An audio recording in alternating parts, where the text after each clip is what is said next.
27 août 2025, fin du mois d'août, fin du mercato, beaucoup d'informations qui ont été données aujourd'hui et hier soir concernant l'Olympique Lyonnais et nos joueurs. On va y revenir ensemble, on va en discuter, je vais vous partager tout ça et j'attends surtout vos retours dans l'espace commentaire. Qu'est-ce que vous en pensez? Est-ce que vous êtes inquiet, pas inquiet? Attention, il y a des rumeurs, des confirmations, des informations, on a un peu de tout, on va essayer de faire le tri et de voir ce qui va se passer dans les prochains jours sur le mercato lyonnais. On en parlera sur la chaîne, bien évidemment. Lorsqu'il y aura des officialisations d'arrivée ou de départ, on en discutera aussi. Donc, pas mal de vidéos à venir d'ici l'Olympico de dimanche. Donc, pour ne rien louper, les amis, l'abonnement, le petit pouce bleu, bien évidemment, pour aider aux commentaires. Pour aider au référencement, pardon, et le petit commentaire qui fait toujours plaisir. Sachez aussi que vous avez normalement une option pour booster désormais les chaînes. Si vous souhaitez donner un petit peu de force et de visuel à la chaîne, eh bien vous pouvez éventuellement booster cela avec un petit bouton sur mobile qui est en dessous dans la description. Normalement, vous avez une petite option booster la chaîne. Donc certains peuvent le faire, d'autres non. Donc si vous pouvez le faire, eh bien ça ferait extrêmement plaisir. Bon, on est en train de parler du mercato. On va commencer par l'info entre guillemets la plus vieille. C'est une info concernant Malik Fofana, donné par Sacha Tovolieri, qui est un journaliste belge assez reconnu qui dit rarement des bêtises.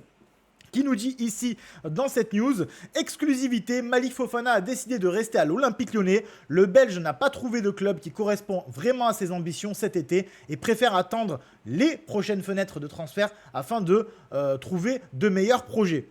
En vrai, ça paraît logique. Je bois un petit peu de café, je vous explique pourquoi. Finalement, Malik Fofana, lui, il vise des clubs top tier. Il vise le Bayern, il vise Liverpool, il vise Arsenal, il vise potentiellement Madrid, Barcelone. Il vise des clubs comme ça, peut-être Tottenham, qui reste un gros club qui aime en Angleterre, ou United. Mais il vise ce genre de club-là. Et officiellement, le seul club qui a proposé 40 millions sur la table, c'est Everton. Et Everton, Fofana n'est pas intéressé par ce club-là. Donc lui, il préfère rester à Lyon. De base, il n'avait pas forcément envie de partir de l'Olympique Lyonnais. Il préfère rester à Lyon et faire sa saison et trouver le club de ses rêves, entre guillemets, à la fin de saison prochaine, en ayant fait une autre saison complète à l'OL. Et d'ailleurs, nous, ça pourrait nous arranger parce qu'au lieu de le vendre 40 millions, s'il fait une grosse saison de cette année sans pépin physique, on l'espère, eh bien, on pourra probablement le vendre 60, 70, 80 millions à un top club pour le mercato prochain. Donc en soi, c'est pas stupide, même si nous, on a besoin des 40 millions pour... Attention, c'est important, on n'a pas besoin des 40 millions pour la DNCG de la saison prochaine, mais on a besoin des 40 millions pour faire tourner le club cette saison. C'est-à-dire pour payer un peu tout ce qu'un club de foot doit payer. Donc ces 40 millions, normalement, sont nécessaires à la vie normale du club durant cette saison, et non pas à attendre avant le 30 juin 2026. Parce que beaucoup confondent, mais on a besoin de ces sous-là pour que la saison fonctionne correctement cette année, en fait, si vous voulez. Donc, plusieurs solutions, soit la vente d'autres joueurs qui vont petit à petit se rapprocher des 40 millions, soit eh bien, Arès va remettre de l'argent au pot et demander à récupérer les thunes, d'ailleurs je crois que c'est ce qu'ils ont fait, et à demander à récupérer les thunes incessamment sous peu. Mais donc du coup, c'est important pour l'OL d'essayer de récupérer pas mal de thunes. Donc forcément, ils ont essayé de pousser. Mais aucun club de la trempe, en tout cas que Malik souhaite, eh bien, ne s'est réellement manifesté. Même s'il y a eu des pistes avec Liverpool et le Bayern. Liverpool, c'était en piste numéro 2. Mais ils ont pris d'autres ailiers. Ils ont pris Eze récemment, donc Fofana ne rentre plus dans les plans, et au Bayern ils ont pris Luis Diaz du coup, et pas Fofana, donc forcément eh bien, pas de place pour lui, donc sauf s'il y a un blessé dans les prochains jours dans ces gros clubs là, eh bien Fofana devrait rester à l'Olympique Lyonnais, et ça c'est une excellente nouvelle. On passe à la suite les amis, c'est encore Sacha Tovolieri qui nous donne cette information là, c'est tombé aujourd'hui, exclusif, Villarreal fonce sur Georges Mikotadze, celle-là je ne l'avais pas vu venir. Qualifié pour la Ligue des Champions et sur le point de vendre Jérémy Pinault à Crystal Palace, les dirigeants du sous-marin jaune ont envoyé une offre à l'Olympique Lyonnais. Pour rappel, l'OL doit vendre. Et oui les amis, donc puisque Fofana reste, eh bien la grosse valeur marchande qui nous reste chez nous, c'est Mikotadze. Et donc, Villarreal souhaiterait éventuellement l'acheter avec la vente qu'ils vont réaliser sur Jérémy Pinault à Crystal Palace. Je ne sais pas comment ils vont le vendre, mais je crois que Jérémy Pinault, il doit avoir une clause, hein, parce qu'il y a beaucoup de clauses en Espagne. Je crois que Jérémy Pinault doit être une clause d'entour des 40 millions, hein, si je ne m'abuse. Il me semble que c'est quand même une clause assez élevée. Donc ils vont récupérer de quoi payer quand même au minimum Mikotadze. Donc c'est pas déconnant que le Villarreal tente d'aller récupérer Georges Mikotadze. On a un peu plus d'infos données par Sébastien Denis, Seb Nonda sur Twitter, qui nous précise un peu plus sur le transfert de Mikotadze et qui nous dit: Villarreal et Brentford sont chauds sur Georges Mikotadze.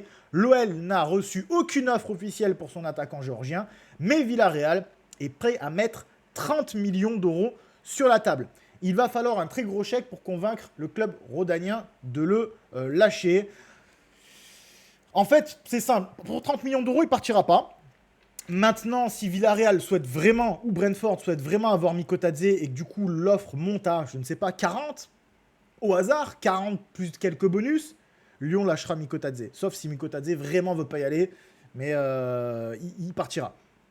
S'il y a vraiment une offre qui se rapproche des 40 ou au-dessus de 40, Mikotadze sera vendu par le club et donc il va nous falloir racheter un numéro 9 titulaire. On est en train de chercher un 9 pour prendre justement le relais de Mikotadze lors des... tout simplement pour être remplaçant de Mikotadze.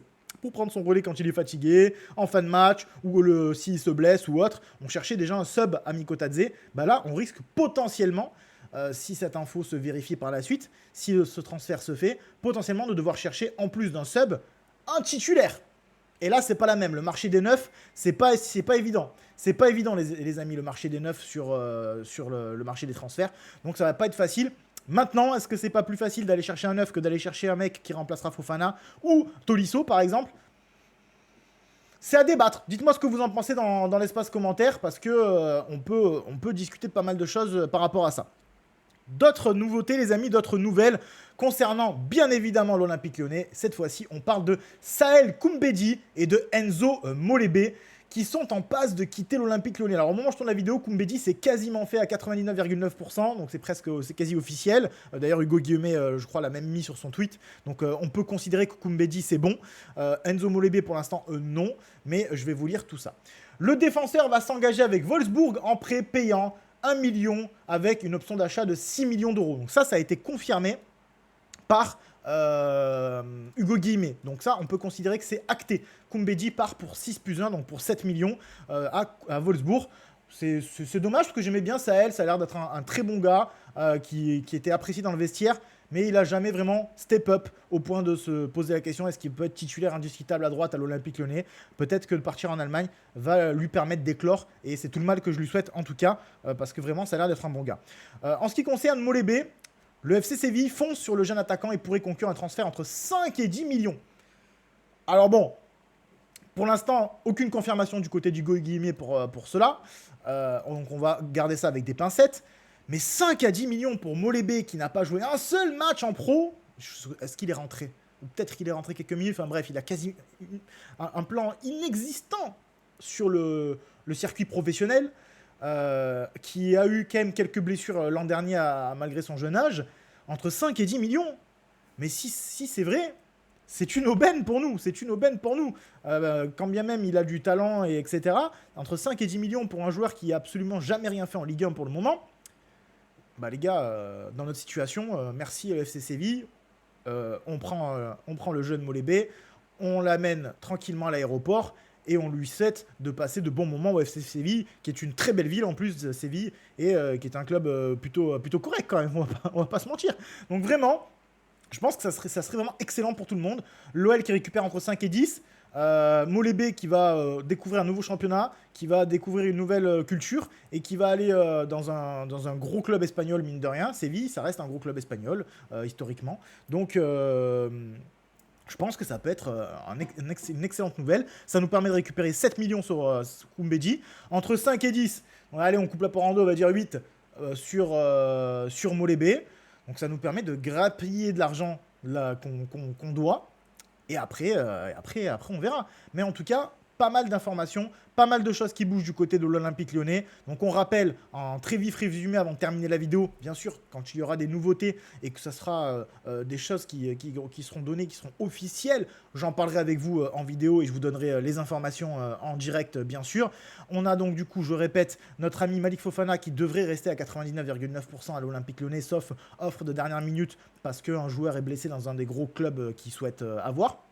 On a Mikotadze qui peut éventuellement être sur la liste des transferts dans le cas où Villarreal place les 40 millions nécessaires pour le transfert ou plus. Donc à voir. Et on a Brentford aussi qui est dessus, on ne peut pas oublier, Brentford plus Villarreal, donc ça va s'accélérer dans les prochaines heures. Et donc du coup, Saël Koumbeji qui part à Wolfsburg, et Enzo Molebe qui serait ciblé par le FC Séville entre 5 et 10 millions d'euros. Donc beaucoup d'infos, j'espère que cette vidéo vous aura plu, que j'ai pu condenser tout ça comme il le fallait. Si j'ai oublié certaines informations intéressantes ou que j'ai omis des choses, n'hésitez pas à le dire dans les coms, à réagir sur tous ces transferts-là, et nous on se retrouve très bientôt pour parler de la suite du mercato, parce que ça va être très bouillant. On a notamment Facundo Buenanote qui est censé potentiellement peut-être arriver aussi à l'OL. Donc on va aussi avoir des arrivées, des départs. Ça va bouger, ça va être intéressant ces prochains jours. Donc abonne-toi, active la cloche et puis on se retrouve très bientôt pour la suite des informations mercato les amis, bien évidemment. Allez, à très bientôt, portez-vous bien.